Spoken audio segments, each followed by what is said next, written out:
Hey, good morning, everybody. Welcome to the Stochastic.com NFL Showdown Strategy Show. And I believe this is the final one of the regular season because we got no Monday night football. I don't think we have Thursday night football next week. No, this is it.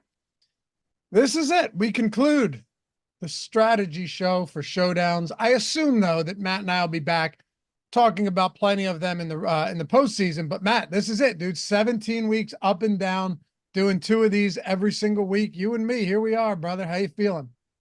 I'm feeling good. I was actually thinking about this morning, but with the wild card structure, we've been lucky enough to get a Monday Night Football during the first week of the playoffs. I haven't looked at the schedule, but I was hoping this wasn't going to be the last one. But yeah, otherwise I'm doing good. Had a great holiday. Went home, saw the folks for a little bit.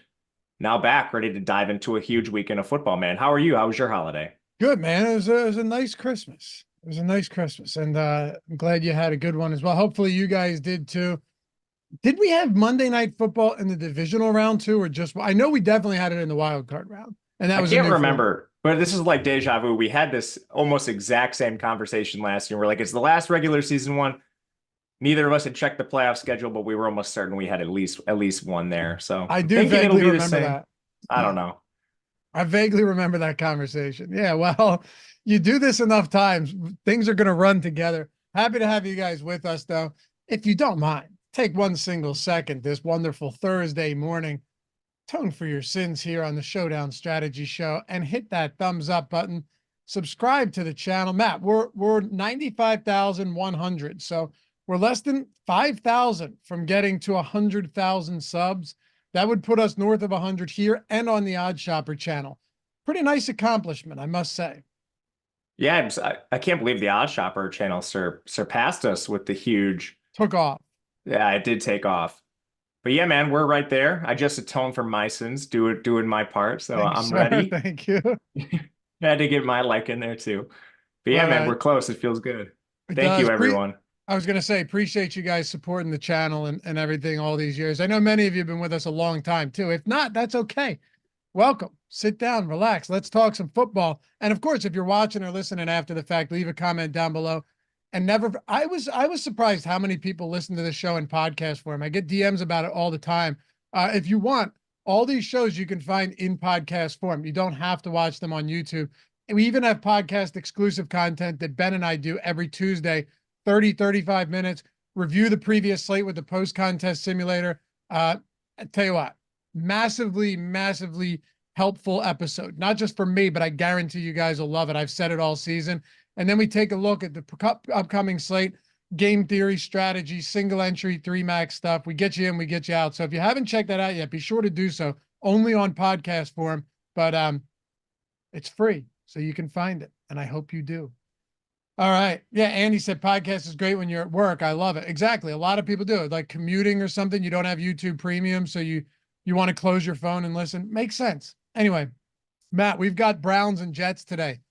7.5 point spread. Browns favored at home, where their defense has been significantly better than it has on the road. 34.5 point total. Weather should be fine. I saw rain in the forecast, but then I looked down and it looks like we're not getting any rain here. So it doesn't appear that we're looking at much rain or weather. 50 degrees, like pretty decent temperatures for late December in Cleveland, Ohio. But it is just a wild matchup that I don't think anyone anticipated us seeing at this time of year, where Joe Flacco now has started 4 games. They're passing at like a 65% clip in these games. He's attempted 44 plus passes in every game. He's completely unlocked David Njoku, something that Deshaun Watson, Baker Mayfield, and everyone else was incapable of doing. And he just set up Amari Cooper for a franchise single game receiving yards record, eclipsing Josh Gordon with 265 yards or whatever it was. I mean, what a story this has been. And let me just say, when it comes to comeback player of the year, can we just get DeMar Hamlin's name out of the picture and give it to Joe Flacco? Like someone who's actually playing football well. Sure, man. I have no issues with that. I mean, DeMar Hamlin sucks. Sucks what he went through, but like the guy's played like single digit snaps this I year. know. It was just funny. Like I'm not. This isn't a hot take. I It might, know, I know. yeah, it I mean, might you're sound right. mean for a guy that died on the field, but all the power to him. He's famous. He's gotten a lot of money for it. He's putting it to good in the community. He just isn't very good at football. It is what it is. I'm not Yeah. breaking news here. No, you know what you're doing? I'll tell you what you're doing. You're just telling the truth. I try to do that, and people get mad about it sometimes, man. I know they do. That's why I laughed so hard because it's funny when people get fired up. No, look, is it awesome that he got back on the field? Yeah, it is. We're not getting into this. I'm just saying, like, but he was a backup when the injury happened to begin with, right? Like he was a backup that was filling in. He was, Yeah, I always say this, but no, nobody knew who nobody knew who he was. I did. He That, went to Pitt. well, obviously you did because you have that, you're wired differently, but, it's just the truth. I'm saying though that like nobody, and it's not his fault that no one knew who he was. He's still an NFL professional NFL football player, but like comeback player of the year, shouldn't it be? I mean, I know Joe Flacco's gotten picked off, but if you had to select somebody, right? You're in the committee that awards these these players. Who would it be? Because to me, it would just clear. And I know Flacco's gotten picked off and stuff, but still, he's finding ways to win. To me, it's just clearly Flacco. Yeah, I have no problem with Flacco too. I mean, just like anyone that had a severe injury last Or year, I think.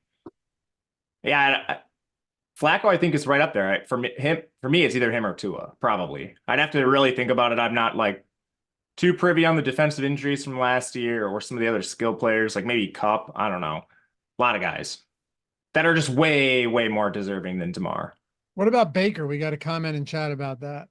He's a great one. Like this is going to sound like a hot take, and I'm just going to say it from a statistical perspective. I understand you have to win a lot of games to be the MVP, but he has better stats than Lamar Jackson, and he plays on a team with less around him.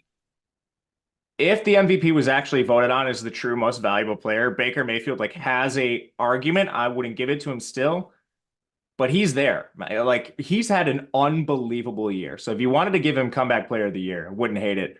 And I mean, he overcame a lot. He was drafted by the Browns. It's kind of they've ruined more quarterback careers than just about any other franchise outside of maybe Carolina.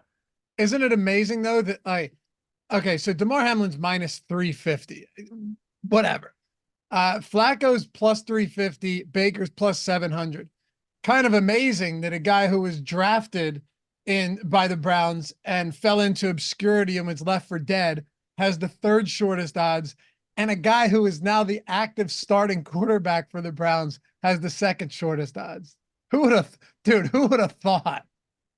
Yeah, man. And one of them, Joe Flacco, is playing his old team, who's had quarterback struggles all year. Could have done exactly what the Browns did, picked up a guy off the practice squad, thrown him in there, had a competent offense, and instead they'll miss the playoffs. And I think Saleh should probably be fired at this point. Well, they went out and got nobody, just Trevor Simeon. But it's time to talk about that, and this should be fun because, well, yeah, let's start on the Jets side, Matt. You ready to get this done? Yeah, let's do it. All right. So the last week, okay, Trevor Simeon came in, targeted Breece Hall and Garrett Wilson 70% of the time. 70% of the time. 16 targets to Breece Hall, 15 to Wilson. Now, that isn't to say Ty Conklin was uninvolved. He had 7 himself. But Garrett Wilson, 44% of air yards in that game. Breece Hall, 36% target share, 16 targets. You needed him on Sunday along with Joe Flacco. It's funny. Who would have thought again that if you wanted to win $1 million week 16, you would have needed 3 players from the teams that are playing tonight, and it's the Jets and the Browns. I could go on forever. Nothing makes sense. We're living in the Matrix. You get my point though, man. You just saw last week Trevor Simeon say, you know what I'm going to do? I'm not on a very good football team. My offensive line has been banged up. There's some trouble here. Here's what I'm going to do. I'm going to take my 2 best players because everyone else in this offense stinks. Tyler Conklin's fine, but everybody else, for the most part, stinks. I'm going to take my 2 best players against this Washington defense, and I'm going to pepper the shit out of them with targets. And that's exactly what he did. And both of them had pretty solid games. I mean, it makes sense if you're thinking about this just from a football perspective. What's the best way to win games is get your best players the ball as many times as you possibly can. The Brees numbers were insane, man. And this is going to be a big decision point on the slate today because it's the toughest matchup you could possibly draw up. But man, you just don't see running backs getting 33% target shares. Yeah. Yeah. And you have to at least ask yourself if this is sticky because of the quarterback change. So obviously he wasn't seeing this opportunity with Zach Wilson, but now you have Simeon, who's also inept. Unlike Wilson, he's scared to push the ball downfield. So you end up with all these checkdowns and all these targets. There's a very real possibility that Brees Hall just gets there off sheer PPR volume, and he doesn't even need to be efficient. Now he's expensive, and we'll talk about him in relation to the expensive Browns and the other expensive Jets. But man, you're required to play at least one Jet, and I think it's kind of hard to avoid him as the said Jet that might enter your lineups. Yeah, me too, man. This Cleveland defense has clearly been good at home, but as you just pointed out, you have to play somebody here. And the secondary, they do have some injuries in the secondary for Cleveland, but Trevor Simeon is inept. So what would you rather, if you're gonna look, we're not saying you need Brees Hall to see 36 opportunities. He had 20 carries and 16 targets last game, which is just, I mean, truly, utterly ridiculous. But at the same time, they've done a pretty good job of limiting opposing passing games this year. On the season, the Cleveland Browns, just pulling this up now, have allowed, 19 passing touchdowns. They have 16 interceptions, but I'll bet you if you went back and looked at these crazy home road splits, that most of these passing touchdowns have come on the road. They're at home tonight. I don't know. With Brees Hall and that price point, it doesn't even matter to me when you consider the volume. Also, one other thing, Matt, if we're just kind of going to look at this in its entirety, do you know how many touchdowns the Jets have allowed to opposing wide receivers this year? Off the top of my head, I do not. Take a guess. 18. So the Jets defense receiving touchdowns to receivers this year, 4. Who's gotten them all? I don't know. But only 4. Seems awfully noisy. It might be, but like the next closest team is allowed 10. The point I'm getting to isn't that they're going to finish the season with 4 receiver touchdowns, but it's more so, and they have allowed, I think, like 11 or 8 or so to tight ends. My point is that the secondary for the Jets is still really good. So you look at Amari Cooper coming off a smash spot. This is not a great matchup for him either. What I'm saying is that all of the skill players in this game are going to have some warts in some form or fashion. Some drawbacks. For sure. Yeah, without doubt. I mean, our quarterbacks are still Joe Flacco and Trevor Simeon. It's hard to orchestrate an offense without warts there. So yeah, your point is well taken on Brees Hall. I mean, Flacco, there's a large sample of him as well, and it's not like the matchup's easy. Jets have a pretty decent pass rush, very good secondary led by Sauce. I mean, it's one of the tougher matchups that Joe Flacco will have faced this year. So yeah, I mean, there's no easy sledding with any elite skill player in this matchup. We have very talented ones, but they're all hamstrung by one thing or another here. The only thing I'll say with Cleveland is they're projected to win this game by pretty healthy margin, 7 points, 7.5 in some spots. A lot more touchdown equity on that side. Yeah, for sure. For sure. Nick said Amari Cooper brought me to the best ball finals. Congrats, dude. Yo, I had a team. I had one team live to get to the finals, Matt. And I had Amari Cooper, Amon-Ra St. Brown, and Brees Hall. And I'm going, wow, could I have run any better? I look at the team ahead of me, Amari Cooper, Amon-Ra St. Brown, Brees Hall, and he finished with 228 on DraftKings. That's nuts. 228. I didn't stand a chance. Did you get any into the finals? Not into the finals. Yeah, me neither. I advanced at a really high rate through the first round, and then round 2, just crash and burn, man. Trying to pull up my team and see what the best one I had was. I don't know. It'll take me a little bit, but yeah, man, none through the finals. So Nick, everyone else in the chat that got one through, got a couple through. Congrats. Huge week for you. Let's take it down. Take it down, boys. Yeah, take it down. Nick said round 2 is brutal. Yeah, I had 26 of 100 through to the second round and got 1 through to the That's third really round. good, man. Yeah, dude, it was a great advance rate, but it doesn't matter. Like once you get into like rounds 2 and 3 and stuff, it's all how healthy is your team. And I had Yeah. Tyreek Hill, my 2 highest exposed players in by far were Tyreek Hill and Tank Dell. So that'll do it. Yeah, I had a ton of Stroud. What's that? Yeah, I had a ton of Stroud, Right, and that's Nico. another one. Yeah, Yeah. exactly. But anyway, just looking at the Jets, I don't know. What about Garrett Wilson? Because I think you could talk about Garrett Wilson in the same conversation as Breece Hall. Now, let me preface it with this. Does Garrett Wilson have as high a floor in a spot like this with Trevor Simeon in there as Breece Hall? No, I'm not saying he does. However, he's going to be massively involved as he is almost every single week.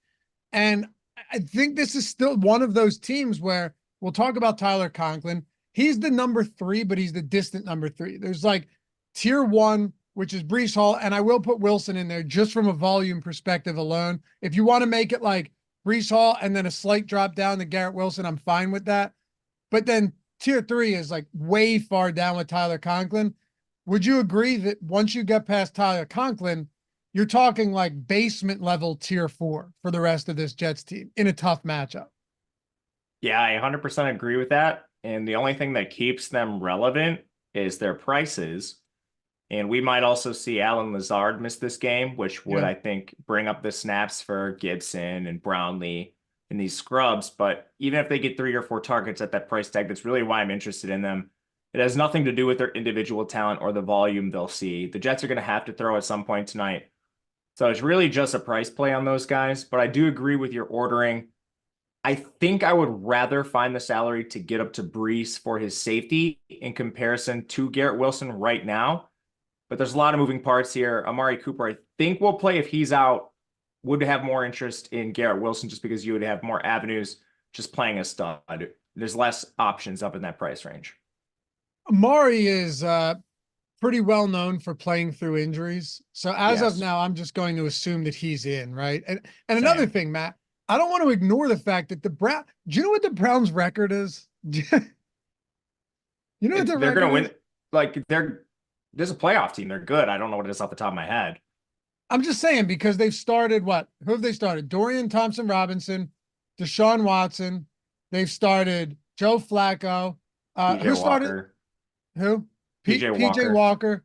Who started the year? Was it or who?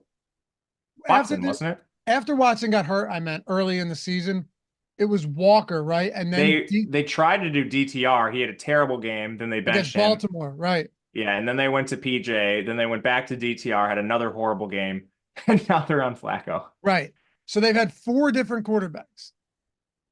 And if you consider the fact that Watson was pretty terrible himself and Flacco's by far the best that they've had, is it not remarkable that in the AFC North, this team is 10-5? Yeah, man, they're an awesome team. It's kind of, I think the Jets are an awesome team. It shows you what possibly can happen if you get even competent quarterback play. It's not like you need Patrick Mahomes out there or something. You need a guy that can orchestrate an offense. Both teams have elite defenses. Cleveland sits on that a lot, and it keeps them in games. Then as long as you don't have turnovers and you have a decent run game, which, I mean, that's a question at this point in the season for Cleveland, but it's been pretty good throughout the year. You can win a lot of games, even in arguably the most competitive division in football, which the Browns play in. Just an insane division, and they're going to make the playoffs, man, as long as things don't go horrifically wrong. This is an awesome team with Flacco. Shocking to say, but it's true. No, you're absolutely right. And Brandon Kent, you're right. They lost Nick Chubb as well early in the year. It's crazy. Anthony Marcus, a day after I said Cooper was the most underrated wide receiver in the league, he went nuts. Yeah, he did. He did. It's funny because we were on the show. It was Sunday, Ben and I talking about it, saying like the 2 kind of most underappreciated guys as far as star wide receivers go are Amari and Mike Evans. And Mike Evans had another 2 touchdown game. He's got like 47 of them on the year. But Jake asked Matt, any worries about Breece being game scripted out? Shit, man, not after seeing that target share last week. Yeah, they've completely soured on Dalvin. He probably gets cut after this year. And then Abanaconda's not a pass catcher. So, like, they've used Abanaconda more in recent games, but he just flat out can't pass block, can't catch the ball. So he's the player that's most likely to get game scripted out. And then you still have a running back in there. And you'll definitely have one in there tonight with the Browns pass rush. So Brees is going to be on the field a lot, even in negative game script. That'll affect his carries, but honestly, it might work in his favor because Simeon checks down so much. Yep. Target's worth more than carries. And Abanikanda is questionable as well, so we can keep an eye on that. Would you consider somebody like him in a game like this to get like massive salary relief? Because that's the guy, like you said, you definitely worry about him getting scripted out. I think you just go up to the receivers. Brownlee. I mean, I would rather have Conklin for sure price adjusted. Oh, yeah. And yeah, obviously there's a gap in salary there. What I'm saying is I would just make it work with like Conklin over Abanaconda or something like that. Gibson, just about anyone, I think, other than him. I think I'd rather go Gibson over any of them. Also, kick punt return upside. Who knows? He did it before though. You remember week 1 against the Bills? Xavier. No. You don't? No, I don't. Come on. How do you forget that? That was 9-11, first game of the season, Thursday night football. Rodgers runs out with the flag, second, third play of the game, done with the Achilles. Yeah, I remember that part. What I think happened is I went to bed because all my lineups were complete dust after that. So I was like, screw this. I'm not watching the rest of this game. So what happened? Xavier Gibson had a walk-off punt return touchdown in overtime. He's been pretty good with the ball in his hands. Yeah. Yeah, no, I mean, I think at his price point, he's reasonable. What is he? 3,200 in the flex. I would take him over Abanikanda any day of the week. Find an extra 1,000 or whatever it is and just go there. I would take Brownlee too. These guys have both played a ton, done largely nothing with them, but Lazard is questionable here. I think there's a good chance he sits.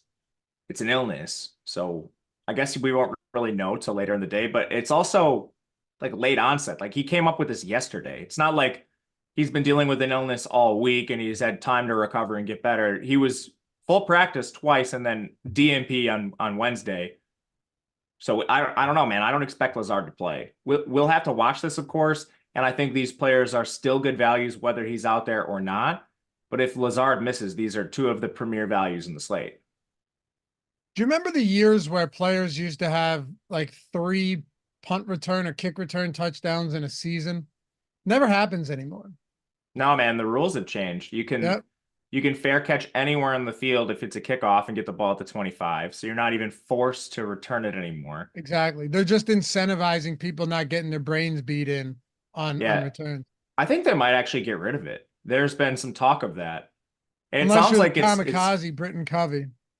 That guy rules. He does. He's the best kick returner in the NFL, not because he's super skillful or anything like that. You want to watch an exciting play, watch an Eagles punt return. You're going to see something crazy. He just doesn't care. It's crazy. Just straight into oncoming traffic. Zero but no, I like Tyler Conklin in this spot. I think the way we break these down by tier makes sense. It's Brees, then Garrett Wilson below him, but not far below him, and then Tyler Conklin, then everybody else. If Lazard is out, that could make a difference, sure. But I mean, Matt, Conklin has been a steady 6-7 target per game guy, which I think at his current price point, totally reasonable. Is he super underpriced? No. Is he an amazing value? No. Is he overpriced? No. I think for a guy getting that type of volume in a low scoring game with a 34.5 point total, you could see 2 offenses struggle. I think the PPR value in something like that is probably enough. Touchdown equity obviously is low, but I think it's low for any of these non-top tier options on either side. Yeah, it's low for everyone on the Jets. Ruckert's out again, so there's no concerns of him playing the full game. Conklin's going to be out there almost every single snap. Just don't trust any other tight ends. Like their second tight end really at this point is Kenny Yeboah, who's bounced around the NFL. So, I mean, Ruckert being out is huge. Conklin he should be in line for probably the second most targets on this team, depending on what they do with Brees. I mean, that Brees target share last week was bananas. I'd never project running backs for 33% target shares. So I'm going to put a little asterisk by this saying I would project him for the second most targets. I think that just highly dependent on what they do with Brees. But yeah, man, he's safe. And you don't have that with Gibson. You don't have that with Brownlee. You definitely don't have that with Lazard. He also operates in the underneath portion of the field. So like right where Brees gets all those targets, that's why you have a lot of Conklin targets too. And I don't need him to be efficient. I don't even know if we need him to score at 5K. What we need is 5 to 6 targets and for him to catch 80, 90% of them. And if he scores, that would just be great. Who do you think in our tools right now in the top single game and showdown plays tool, who do you think is the highest leveraged skill player? Probably Elijah Moore. Close. David Njoku. Okay. I get it. It does make sense. The fact that Flacco has kind of unlocked him. Also, there has to be something to be said, right, about because Grant Delpit's out for whatever that's worth. I mean, it's significant. He's a good player, but he's been out. There's something to be said, right, about the fact that the corners on this Jets team are just incredible. That absolutely is the case. And Njoku's already had excellent volume. So now when you start factoring in like matchup stuff that works in his favor too, especially at his price, I think he's a pretty easy click. And I don't see the offense really changing. You know, you look at their pass rate over expectation stuff and how it's been so crazy recently. Their offensive line is demolished. Honestly, like they can't run the ball. So they've just had to abandon that, and that's not going to change. But I've been shocked that they can pass protect so well for Flacco, and he's been able to hang in there. But for whatever reason, they've held up reasonably well in pass blocking. They've been horrific in run blocking. And it's just forced them to be this pass-heavy offense. So, you know, like even if Njoku doesn't have this insane target share and it skews randomly Elijah Moore's game or Amari Cooper as a game, Njoku's still going to have a fair amount of targets with their pass rate being so high. So, I mean, he's just a really hard player to fade at this price at this point in the year. For sure. And forgive me, by the way, I was mixing up defenses there, talking about Njoku. But yeah, the Jets have the Jets have been relatively weak at tight end defensively. Now, again, the whole defense versus position thing only takes you so far, but it's a showdown slate, so we'll take what we can get. They've allowed the second most touchdowns to opposing tight ends, only 4 to wide receivers this year. It has been a spot that has been somewhat exploitable this season. So David Njoku has just been good. He's getting volume. He's playing like 80+% of snaps. We'll get there in a second. But I want to, now that we got the tools update, I want to take a quick look with you at the Jets, see if anything pops off the page at you. By the way, you have a backup kicker that they just signed to the practice squad. They're going to bring him up. Patterson, right? But then on the other side, you might have that kicker out as well. So it's possible that we only have one available kicker in this game to play. I'm looking at Garrett Wilson up there. You say this often that a lot of times we have running backs negatively leveraged. Breece Hall is negatively leveraged in the tools, but my guess is we're still going to get a lot of him. Yeah, and you bring up an excellent point, one that's worth at least mentioning on every show. Just because they're negatively leveraged doesn't mean you can't build good lineups with them. It's a little bit trickier. You need to think about it more, but the tools filter out a lot of that noise that you might build that actually ends up being a poor lineup. So yeah, I imagine just with the raw projection, we'll get a lot of Breece. Those lineups will just be a little different than some of the other ones. Anybody else you want to talk about with the Jets? And of course, Trevor Simeon. We haven't really gotten there yet. I know he's not good, but he's going to be out there and he's probably going to need to throw. I think I would rather I'm looking at a lot of 4-2 builds, stuff like that. And I would rather just play the players that catch the ball because he does nothing with his legs. He's not really live for a 300-yard bonus. Watch me eat my words after saying this, but I don't think he is. And he checks the ball down all the time. So you don't really have these big plays that can bury you either. Just the raw PPR volume from what is a hyper concentrated target share, I think, gets you more efficient captains and the skill players over Simeon. So what about like Breece Hall, Garrett Wilson lineups without Simeon? Based on what we just talked about, with that. I was going to say, based on everything you just said, it actually does make sense. Yeah, no problem with that at all. Trevor Simeon last week Man, that is crazy. Trevor Simeon last week had 12 fantasy points. Garrett Wilson had 16. So, not bad at all. Not crazy good, but wasn't winning a tournament. Probably would be fine on a day like today. He had 16, and Breece Hall had 43. But the amazing part is that 12, let's see. Matt, 22 of those fantasy points for Breece Hall came in the passing game. That's 36 combined fantasy points in the passing game between Breece Hall and Garrett Wilson.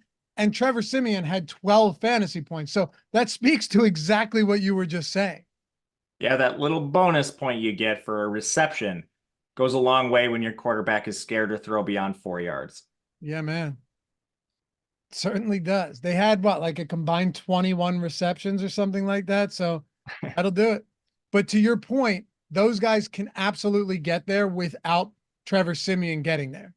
Absolutely possible in a spot like tonight. All right. Any other guys we haven't talked about? We mentioned Brownlee. We'll keep an eye on the Allen Lazard status live before lock tonight too. So we'll have all of that. Touched on Gibson. Anyone else? I don't think so, man. Like they just don't pull anyone else up. I know. And you can't. I'm not playing Yeboah. Can't play Dalvin Cook right now. No way. I don't know if Dalvin Cook would be playable at 200, let alone his current price tag. I know I laugh at that, but I think you're right. I'm not sure. He played 5 snaps. They had 90 offensive snaps last week. He played 5. Without a single target or rushing attempt. Yeah, man. Yeah, he has 2 touches over the last 2 games. You can't do it. You're right. He should be minimum salary at this point. He should be the stone min. Anyway, let's talk about the Browns here. Before we do, you guys know, no matter what, whenever there's a bonus out there, whenever there's a sign-up bonus, whenever there is a free square, which there is, we're going to tell you about them. It's the same thing as any sports book. You get your bonuses, you collect that money, you get in on any options where you can grab better odds, you line shop. Except the difference with sports books and something like Better, BETR, link in the description and in chat, is that sports books might give you like an odds boost, which is whatever, sports books might give you a profit boost and stuff like that. Better and these other pick'em sites just give you legit free squares. And you have a Patrick Mahomes half a passing yard free square. Take the over, not the under on that. Patrick Mahomes for this week, for any user, but if you're a new user as well, you're getting over half a passing yard. So you can up to 100x your entry fee over on Better, which is awesome. You can up to 100x. Now, certainly wouldn't suggest that every day you run out there and you just throw like 8 legs into these lineups, right? But you can if you want, especially if you're doing it for fun. And they have a sign-up bonus that's better than any of the other ones out there. Look, I love Underdog, everything they have there. I know everybody loves Prize Picks. Those are in non-legal betting states. And that's great. You should love them, right? Sleeper, whatever. The difference is you should just be on all of them in order to get all of the sign-up bonuses you can, even if that means reallocating some of your funds over to another one of these sites. Because when these free squares pop up, it's the same thing as getting like, you look at a player prop on a sports book, oh, okay. Should I grab this at 8.5 rebounds when I love this guy? Or should I, oh wait, there's a 7.5 out there at the overs plus money. Obviously you'd be insane and you'd waste a ton of money to never shop the odds. Well, in this case, it's the same thing. If you're on these pick'em sites, Matt, I'll say it's on blue in the face. The free squares are going to make you money over time, even if you are, just kind of coasting along and treading water. The difference between profiting and not profiting is going to be collecting sign-up bonuses, and it's going to be getting free squares to maximize your ROI. It's that simple, I think. Yeah, man, I think the easiest way to put this, I don't know what sports books you guys use. Say it's DraftKings. You're just scrolling through DraftKings, and then suddenly you see Patrick Mahomes has a passing prop of a half a yard. You're smashing the over instantly. Well, you know who's giving you these consistently? Like you're never going to find that on DraftKings or FanDuel consistently unless it's a crazy promo, which they don't do stuff like that regularly. But Prize Picks, Underdog, all these pick'em sites, they do these constantly. You get one at least once a week. And then if you're on every single one of these, all these sites, you're getting multiple chances a week to take advantage of these. It's absolutely a no-brainer. I don't know what else to say about it, honestly. Absolutely. Check it out. Link in the description and in chat. Up to $500 first match deposit bonus. And fortunately, a Patrick Mahomes free square over half a passing yard. Check it out. Sign up. Get your bonus. Get the free square. Talking about the Browns here. Let's just assume Amari Cooper plays. You and I didn't talk about this before the show, so I actually don't know where you're going to stand on this. How much concern do you have with someone like Amari Cooper at his price point, coming off that huge game, now facing this Jets defense that has really done a spectacular job of locking down opposing wideouts, particularly number ones? I still think the volume is enough where you probably want to look at him. And yeah, matchup's not going to be easy for Amari, but when you kind of contextualize the whole slate, who has an easy matchup other than David Njoku? So, I mean, they're still going to be passing the ball a ton. They can't run the ball. Jets are pretty strong up front. Maybe the efficiency isn't quite there, but the volume should still be just fine for Amari Cooper. I think the only thing you're worried about is health. And if he plays, I mean, you brought this up earlier. The guy's a warrior and he just continually plays through injury. And he also finished last week's game. I kind of think this DNP stuff is just short week. They want him to be as healthy as possible, so no real reason to get him practice reps and risk aggravation. I think Amari's just fine. And it's also kind of just with everybody on the slate in tough matchups. Like, what are we going to do? Take Brees over him, Garrett Wilson over him on a team that's implied for a full touchdown less than Cleveland, who throws the ball less often? Like, I don't know about that either. So just lack of alternatives, the pass it over expectation. I'm still kind of just getting to Amari by default. Yeah, you're probably right. And, I think probably if we were to look at the closest comp to a defense like this, as far as really doing a phenomenal job of shutting down opposing wide receivers, it probably would be, it would probably be the Baltimore Ravens. Yeah, the Baltimore Ravens have been pretty damn good in that respect. And Amari went up against the Ravens earlier in the season with poor quarterbacking and had 6 for 98 on 9 targets. So he can do it. It's just, you would agree, we're going to need the volume with Amari Cooper today. Yeah, I think so. He is expensive. That's, at the end of the day, like, I think every single elite player on this slate needs volume because we're not projecting efficiency outside of maybe Njoku. I don't want to ignore the fact, though, that, okay, so I've been pretty, ever since Kareem Hunt came into town and has been healthy, I've been pretty much fading Brown's backfield in its entirety almost. Not even intentionally, it's just the way it goes, right? They're not going to project particularly well.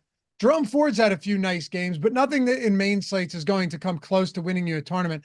Hell, even when he had that long, like 69-yard touchdown to open the game mid-season against the Colts, still didn't really matter. He finished with 17. But with that in mind, this is a spot where the Jets' weakness, I don't want to say weakness, but they haven't been nearly as stout against opposing running backs. I wouldn't be surprised if this is the first game. Okay, I'll take a bit of a stand on this because I've been thinking about it. I wouldn't be surprised if this is the first game with Joe Flacco under center that the Browns actually look to lean far more on the run and actually have a far more balanced approach than they have in any of these previous other games. I could see this being the case. And if that is, I don't want to just sleep on the running backs here, even though Kareem Hunt is in there to take away opportunities from Jerome Ford. Yeah, there's a couple things I think to break down there.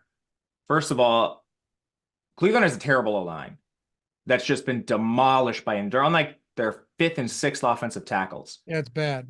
So I think some of this might not even be the Jets have a weakness up front. Cleveland also has a weakness up front. So it's kind of like weakness on weakness, who wins out. But then to your point, the Browns have been in a bunch of like really close shootout type games. I know that the game against the Texans it worked in their favor, especially towards the end. But prior to that, you talk about all the drop back games. I mean, single-digit victory over Jacksonville, single-digit victory over Chicago. Those were really competitive games. Now you've got a game outside of a touchdown in terms of spread. What happens if Cleveland just like goes up 14-0 in the game, which is certainly live? Do we see them take a more balanced approach? I think that's definitely in the range of potential outcomes in this game. So I definitely don't hate your line of thinking. And with pricing on this slate too, I was honestly pretty surprised to see Ford come in as positively leveraged as he is, especially with our tools sometimes will sort of favor the wide receivers over running backs, all things equal. But in this matchup, man, and on this slate, I think you're just going to get more mid-price guys over the studs. Like, I think we'll run the sims at the end, but my inclination now after seeing the tools is you'll get one stud, whether it's Amari, Breeze, Garrett Wilson, something like that. And then you'll get some balance of mid-price guys like Ford, Njoku, a defense and kicker, then maybe one punt. I don't know. We'll see how this plays out. But right now, I just think the context and the salaries on the slate, Ford fits the builds more efficiently than going to like 3 of the studs and then punting off the rest of your lineup. One last thing on that, though, I think Allen Lazard is key. If Lazard plays, I think you'll remain seeing Ford and Njoku super positively leveraged. But I'm curious to see what would happen if Lazard is out and we get better projections on Gibson and Brownlee. Then do we get more stars and scrubs and guys like Ford become not quite as positively leveraged? That's a big key to the slate for me. But I think a lot of this is pricing dynamics. Yeah, I'm with you for sure. And look, one of the things that stands out with me when it comes to Ford is that you would think that Kareem Hunt came in as an option to get, more opportunities in the passing game and kind of lead the charge there on third downs. Hasn't really been the case, man. So in the 4 games that Flacco has started, Ford has 44 of the rushing attempts to Kareem Hunt's 36. Pierre Strong has 10, right? So 44 to 36, he has the advantage there. But what about the fact that Jerome Ford has a 10% target share to Kareem Hunt's 4%, with 16 targets to Hunt's 7, and he has run 77 routes in those 4 games. Kareem Hunt has run 36. So you actually have seen Jerome Ford out there more involved in the passing game than Kareem Hunt, despite what, probably a lot of people expected would be the case when Kareem Hunt was brought back onto the team. Slight edge every week for Jerome Ford in snap share as well. Yes, he's more expensive than Hunt, but I definitely think the upside is still there. And speaking to your point, you're right. If you're going, if we're playing a sheer volume game because the lack of efficiency could be an issue with a total this low, 2 good defenses, 2 bad offenses, as you mentioned, the banged up offensive line, then maybe the 3 studs doesn't make as much sense, and grabbing both running backs makes a lot of sense. Breece Hall, Jerome Ford, and you hope the volume just gets them there instead of target. Like, I would have no problem, having lineups spit out in the sims where it's like, okay, I have Breece Hall, Garrett Wilson, and Jerome Ford, or Breece Hall, Amari, and Jerome Ford, without having all of Breece Hall, Garrett Wilson, and Amari Cooper. I'd be perfectly fine with that, and I anticipate that being the case in a lot of lineups. Yeah, I agree with you. I think it'll be the case in a lot of lineups too, because going Jerome Ford instead of that additional stud will get you to like Njoku over Gibson or like Conklin over Brownlee. Something that feels really good right now, especially when you look at safety in lineups for your larger field guys. Maybe you do want to get like to the Brownlee stuff. Our sims do a great job of that too, figuring out which tournaments these players can work best in. But yeah, I think just the overall volume with Ford right now in the context of this slate makes a lot of sense, which I didn't think I was going to say when I woke up this morning. Yeah, me neither. Oh, well, it's kind of a fun team. If you thought though that they had clear options and nobody else is viable, you'd kind of be mistaken, because the Cleveland Browns in 4 starts with Flacco, 25% target share for Cooper. He obviously left one of those games early. Njoku, 22%. Elijah Moore, and again, one of those games with Elijah Moore getting a lot of targets, Amari Cooper went down and then Moore started getting peppered. So I think that's a little bit misleading, but still 15% target share. Cedric Tillman, 11%. Jerome Ford, 9.5%. There are some guys that you could probably look towards here that are going to be on the field a lot. I mean, Cedric Tillman's playing what, 70+% of snaps each week. Elijah Moore is going to be out there for 80% of snaps. Then you've got David Bell. I don't know if Marquise Goodwin plays. If he doesn't, maybe James Prochet gets some opportunities. But I do think outside of Amari, we still have to at least have the conversation about Moore and Cedric Tillman, Matt. I think Moore is a little expensive when you compare him to Njoku, who just is straight up better numbers overall, like really across the board. Volume, efficiency, everything favors Njoku. But that does kind of set you up for a good leverage spot if you're playing large enough field tournaments. Don't really expect Moore to be anywhere near as owned as Njoku. So again, to sum that all up, I would rather just find the salary to get to Njoku rather than play Moore. And I kind of think I would rather play Tillman over him right now too, because, like playing Elijah Moore, you have to forego someone pretty good in your lineup. Right now, Tillman projects among the best value plays when you just look at pure punts. Again, I think a lot of this has to do with Allen Lazard in flux. If he's out, I imagine Gibson and Brownlee both project a little better than Tillman. But right now, he has the better role. He's going to be on the field more than those two guys, assuming Lazard plays. So we'll see how that shakes out. But he's fourth in line for targets, maybe fifth when you include the running backs. But when you throw the ball 40+ times every game like Flacco does, that can lead to decent games when you just are the guy that pops up and he's cheap. For sure. Cleveland J 440 said, I see this dude never watched Stefanski call plays. He don't give a fuck. Yeah. I see that you've never watched any of my shows before, because I've been saying from the jump that Flacco can keep this passing volume up. Been saying that ever since his first start, that I wouldn't be surprised if he kept chucking it 40+ times a game. Anytime Flacco has come in relief over the past couple of years, even with the Jets, they just say, go out there and chuck it, fella. But I don't think that means on a 1-game slate that we should go into it and with every lineup build under the assumption that Flacco is going to keep throwing 40 times per game. This remain slate, I would take a totally different approach to it. My mindset would be different. But on a 1-game slate, I have no problem saying, hey, you know what? Like Matt said, maybe they go up super early and they do start to run the football. Or maybe, maybe they struggle early throwing the football and they try and go to the ground. Things can happen. And on a 1-game slate, you have to at least consider every single option, because, look, I'm not saying you and I consider the Raiders winning 63-21 against the Chargers, right? But if you go back and look at some of these primetime games, some of the results come so far out of left field, Matt, that if you're not trying to consider everything, you're doing it wrong. You have to consider everything. Sometimes that's the biggest edge you can possibly gain. And I mean, we have tools for this too. Lineup Generator allows you to play with different game scripts, which is something I really like doing, because we talk about this all the time. How does this player project in this game script? What does this look like? So I remember someone in chat asked about Breece Hall being game scripted out. You can run that. Run what it's like if the spread is like 14+ or something, and Cleveland jumps out to a massive lead. What does Breece Hall project like? How much do you get him? You can find that out. But yeah, I mean, that's how you can find some of these diamonds in the rough too. What if they continue to pass a lot and Tillman just ends up with a few more targets than we normally would project? At his price tag, that's going to be really valuable. Yeah, for sure. Tolga said that Showdown ownership this year has been very off. I think the Sims have something. Yeah, look, the inception of Sims being used everywhere could definitely have something to do with it.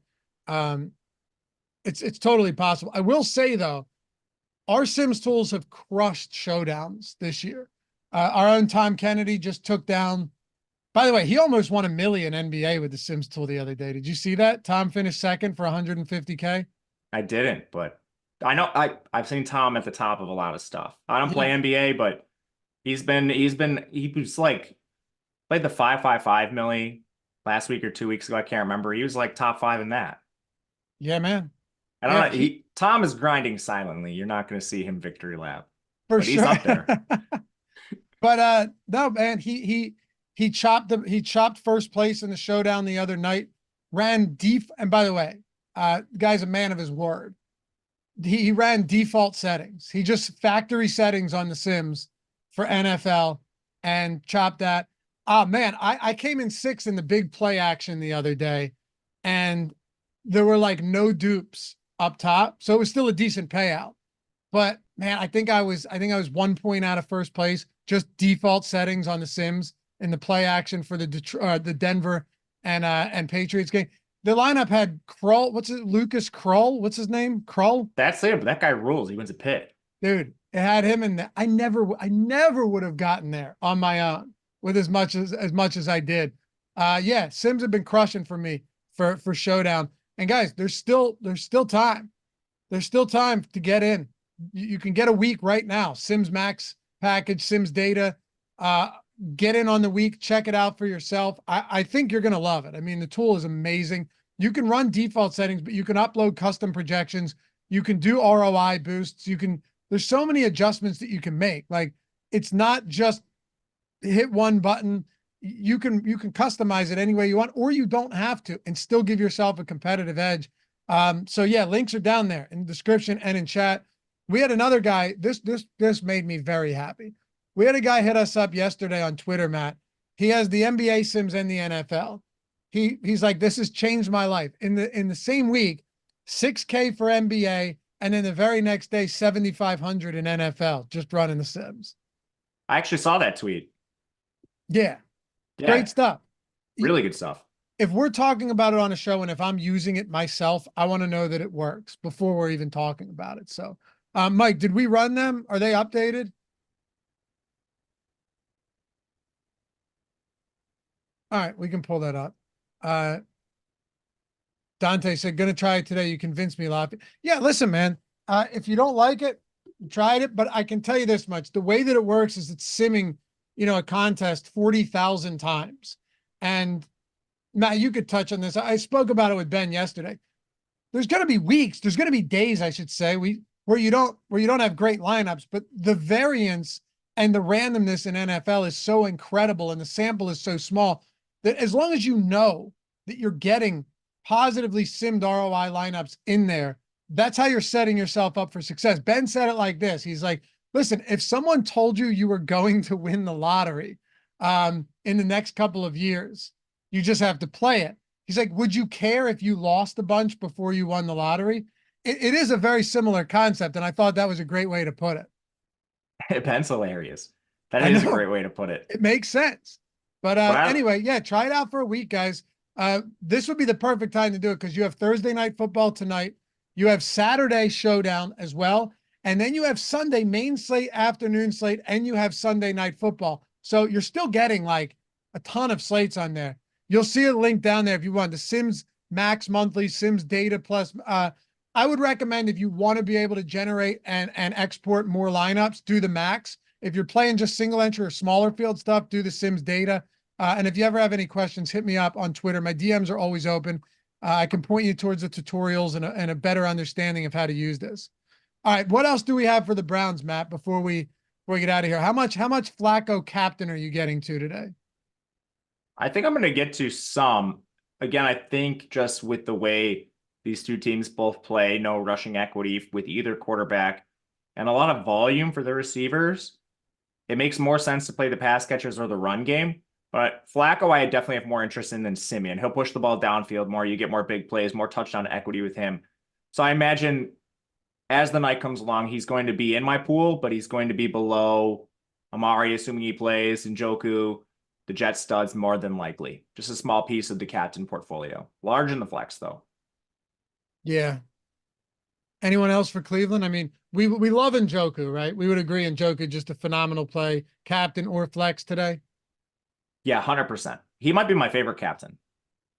I think he is my favorite captain. I think, honestly, Njoku and Breece Hall are probably my two favorite plays in this game. I think you're right. Yeah. Any backup tight end option? Harrison Bryant always seems to vulture a touchdown when you least need him to. Yeah, so the thing I'll say about Cleveland is and this is kind of why we like Njoku, Amari Cooper, and Elijah Moore, although he's a little expensive, more than some of the other players. They just don't run a consistent wide receiver 3 or a tight end 2. Tillman plays the most for a wide receiver 3, but you also see a handful of snaps for David Bell, Marquise Goodwin when he's active. They play different roles. Marquise Goodwin's a field stretcher. Bell plays this like big slot. He's almost like a tight end hybrid.